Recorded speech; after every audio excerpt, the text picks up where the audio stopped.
Hey, this is Chris Guitarro with Krank Amps here with Ryan Mendez of Yellowcard. Hello. Dude, good to have you out at the shop, man. Appreciate it. So, tell us a little bit about how you kind of first came into knowing about Krank and whatnot.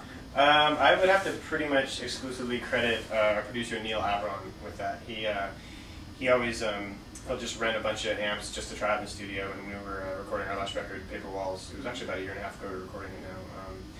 He said, "Hey, this new amp company up and coming called Krank," and I used it on I think he used it on the last Fallout record before. And he's like, "It worked out really well, and I want to see how you guys feel about it." And I was like, "All right, cool." And I think I had heard the name before because I was a huge Dimebag Pantera fan, and I had heard that he was like on board with the new company, and so I had like heard of it before. And so we went into the big room at Ocean Studios in Burbank. We were recording.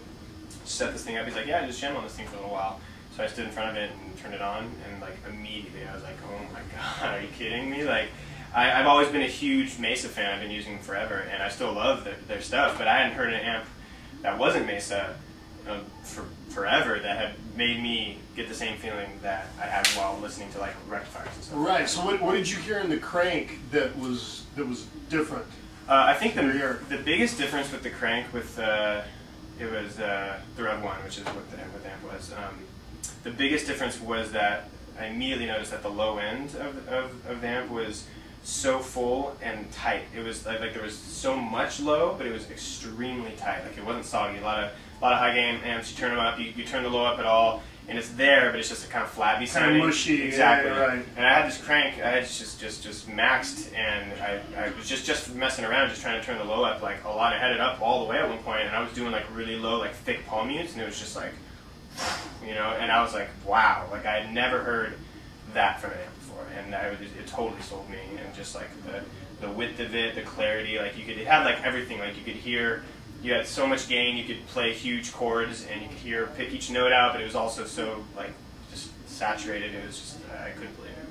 Oh, very cool. That's how I really got into it. So, and I went in the next room and I was like, "Neil, I'm using this." I ended up using it like for most of the dirty guitar stuff on the record. He thought it was pretty funny that I was so into it. No, that's cool. Neil's been great.